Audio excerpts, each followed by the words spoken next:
Hi అండి, welcome back to Priya Srinivas Telugu channel.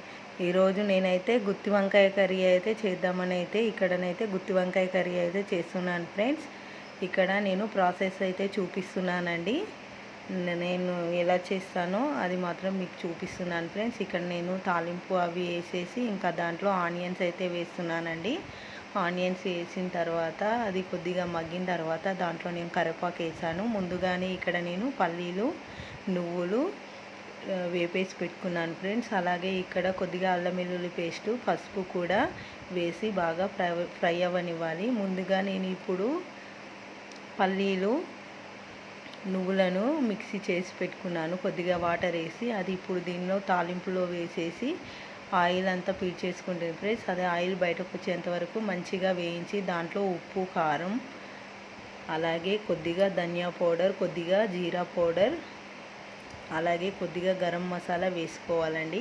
అది వేసుకున్న తర్వాత బాగా ఫ్రై అయిన తర్వాత దాంట్లో మనము ఇందాక మిక్సీ పట్టుకున్న వాటర్ ఉంటాయి కదా ఫ్రెండ్స్, అది కూడా వేసుకొని బాగా మరగనివ్వాలి ఆయిల్ పైకి తేలేంత వరకు.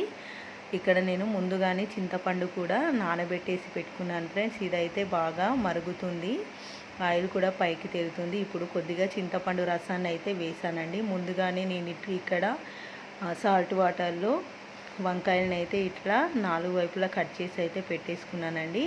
ఇప్పుడు ఈ మరుగుతున్న దాంట్లో నేను ఇక్కడ వంకాయలను అయితే వేసాను ఫ్రెండ్స్. ఇదైతే బాగా ఉడకనివ్వాలి. వంకాయలు బాగా ఉడికిపోయాయి చూసారా, గ్రేవీ కూడా ఎంత బాగా వచ్చిందో.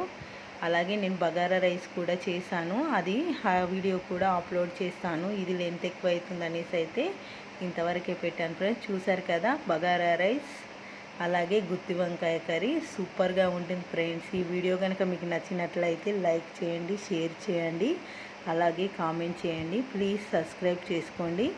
మరిన్ని వీడియోలు అయితే పెట్టగలుగుతాను friends. Please support me. Bye friends.